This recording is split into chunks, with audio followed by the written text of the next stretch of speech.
नमस्कार, ये आकाशवाणी है। अभी आप रैनोमी से समाचार सुनेंगे।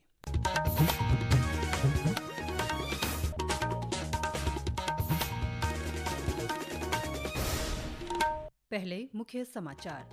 नेशनल कॉन्फ्रेंस के नेता उमर अब्दुल्ला ने जम्मू कश्मीर के मुख्यमंत्री के रूप में शपथ ली। नायब सिंह सैनी हरियाणा में भाजपा विधायक दल के नेता चुने गए। वे कल मुख्यमंत्री पद की शपथ लेंगे। विदेश मंत्री डॉक्टर एस जयशंकर ने चेतावनी दी कि सीमा पार से होने वाली आतंकवादी और उग्रवादी गतिविधियां व्यापार तथा लोगों के बीच संपर्क बढ़ाने के प्रयासों को कमजोर करती है।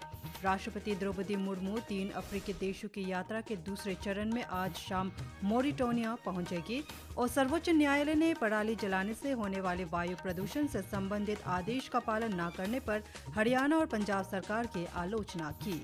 अब समाचार विस्तार से।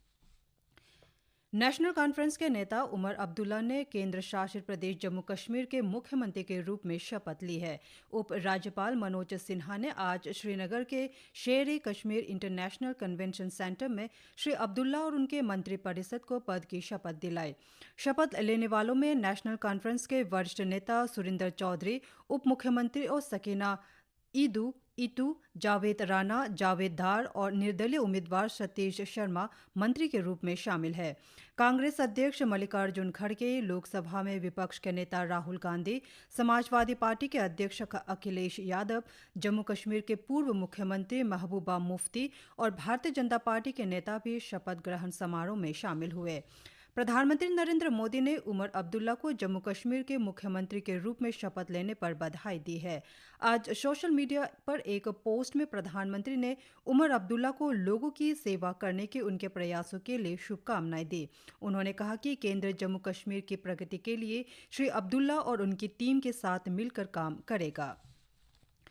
हरियाणा के कार्यवाहक मुख्यमंत्री नायब सिंह सैनी को भारतीय जनता पार्टी विधायक दल का नेता चुना गया है। केंद्रीय गृह मंत्री और पार्टी पर्यवेक्षक अमित शाह ने आज पंचकुला में पार्टी कार्यालय में विधायक दल की बैठक के बाद ये जानकारी दी। वरिष्ठ विधायक अनिल विज और कृष्ण कुमार बेदी ने श्री सैनी के नाम का प्रस्ताव किया। भारतीय जनता पार्टी ने विधानसभा चुनाव में नायब सिंह सैनी को मुख्यमंत्री के रूप में पेश किया था और पार्टी को चुनाव में शानदार जीत मिली। केंद्रीय गृह मंत्री अमित शाह और मध्य प्रदेश के मुख्यमंत्री मोहन यादव ने श्री सैनी को विधायक दल का नेता चुने जाने पर बधाई दी।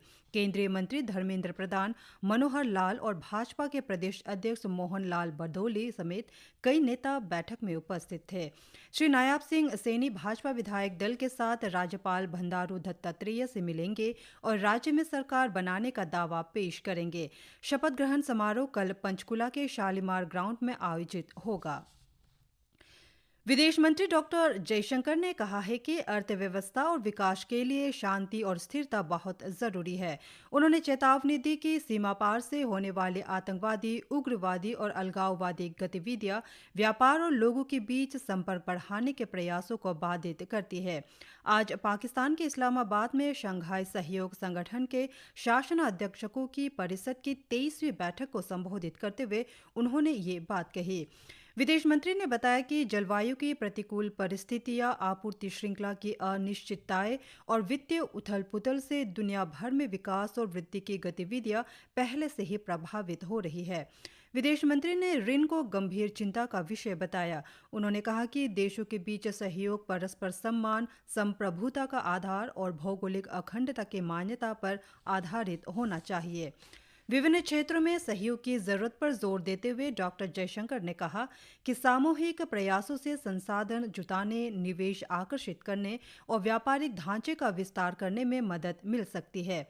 उन्होंने कहा कि पर्यावरण की सुरक्षा और जलवायु के मुद्दे पर कार्रवाई परस्पर लाभकारी सहयोग के प्रमुख क्षेत्र है। डॉक्टर जयशंकर ने शंघाई सहयोग संगठन की व्यवस्था में भारत के वैश्विक प्रयासों के महत्व का भी उल्लेख किया। उन्होंने कहा कि भारत नवीकरणीय ऊर्जा को प्रोत्साहित करने वाले अंतर्राष्ट्रीय सौर गठबंधन तथा आपदाओं का मुकाबला करने वाले आधारभूत ढांचे से जुड़े गठबंधन का नेतृत्व कर रहा है।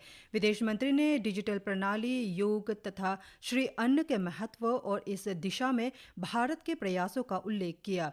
डॉक्टर जयशंकर ने संयुक्त राष्ट्र सुरक्षा परिषद में व्यापक सुधार लाने की भी पैरवी की। उन्होंने कहा कि संयुक्त राष्ट्र की विश्वसनीयता और उसके प्रभावशाली भूमिका व्यापक सुधारों से विकासशील देशों का समुचित प्रतिनिधित्व सुनिश्चित करने पर निर्भर करेगी।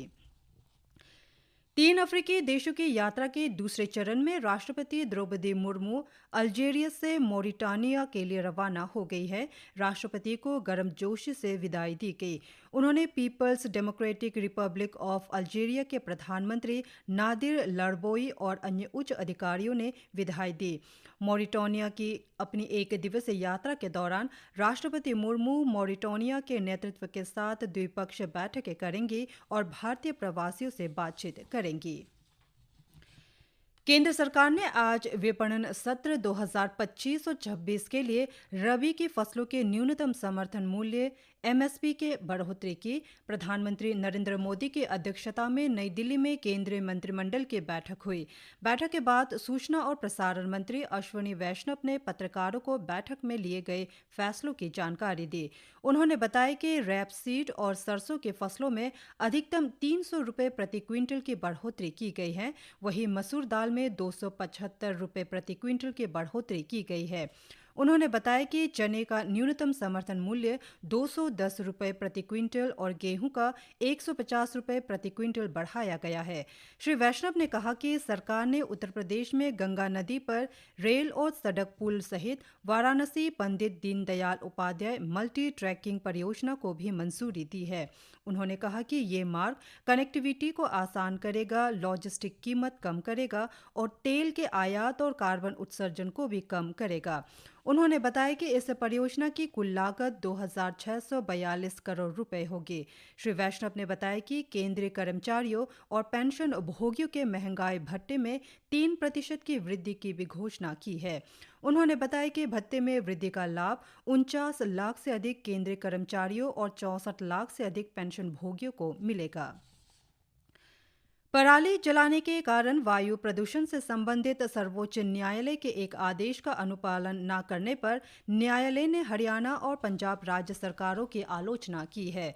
न्यायमूर्ति अभय एस ओका की अध्यक्षता वाली पीठ ने आज वायु गुणवत्ता प्रबंधन आयोग CAQM को उल्लंघनकर्ताओं के खिलाफ कार्रवाई करने में विफल हरियाणा सरकार के अधिकारियों के विरुद्ध दंडात्मक कार्रवाई करने का निर्देश दिया।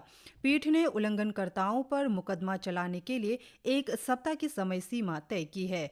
मामले को लेकर शीर्ष अदालत ने हरियाणा के मुख्य सचिव को एक समन भेजा है, जिसमें उन्हें 23 अक्टूबर तक पेश होने के लिए कहा गया है। पंजाब के मुख्य सचिव को भी इस दिन अदालत में उपस्थित रहने और आदेश का पालन न करने के बारे में स्पष्टीकरण देने का निर्देश दिया गया है। ये बताने को भी कहा गया है कि अधिकारियों के खिलाफ कोई कार्रवाई क्यों नहीं की गई। भारत का सेमीकंडक्टर बाजार 2030 तक $100 अरब को पार करने के लिए तैयार है। ये वृद्धि मजबूत मांग और उत्पादन से जुड़ी प्रोत्साहन योजना जैसे सरकारी प्रयासों का परिणाम है। India electronics and semiconductor association और काउंटर पॉइंट रिसर्च के एक रिपोर्ट के अनुसार मोबाइल हैंडसेट और IT क्षेत्र 75% से अधिक राजस्व में योगदान देकर बाजार में सबसे आगे है। सेमीकंडक्टर इलेक्ट्रॉनिक्स, रक्षा, स्वास्थ्य सेवा और ऑटोमोटिव उद्योगों के लिए महत्वपूर्ण है। 2023 में इसके बाजार का मूल्य $45 अरब था, जिसके 13% की वार्षिक दर से बढ़ने की उम्मीद है। केंद्रीय संचार मंत्री ज्योतिरादित्य सिंधिया ने कहा है कि दुनिया भर के कुल डिजिटल लेन देन का 46% हिस्सा भारत में होता है। आज नई दिल्ली में भारत मंडपम में अंतर्राष्ट्रीय 6G सम्मेलन के उद्घाटन सत्र को संबोधित करते हुए श्री सिंधिया ने कहा कि इस वर्ष अगस्त में $275 करोड़ के लेन देन में से करीब 1.5 अरब UPI के माध्यम से हुई। उन्होंने कहा कि प्रत्येक नागरिक के लिए साइबर सुरक्षा सुनिश्चित करना जरूरी है। संचार मंत्री ने विश्वास व्यक्त किया कि भारत 6G प्रौद्योगिकी में विश्व का अग्रणी देश होगा। श्री सिंधिया ने कहा कि डिजिटल इंडिया सबका साथ, सबका विकास, सबका विश्वास और सबका प्रयास के मूल सिद्धांत पर आधारित है। स्टॉकहोम ओपन टेनिस टूर्नामेंट के पुरुष सिंगल्स के पहले राउंड में शीर्ष भारतीय खिलाड़ी सुमित नागल का मुकाबला आज शाम फ्रांस के क्वेंटिन हेलिस से होगा। मैच भारतीय समय के अनुसार शाम 4:50 पर शुरू होगा। इसी के साथ समाचार बुलेटिन समाप्त हुए। नमस्कार।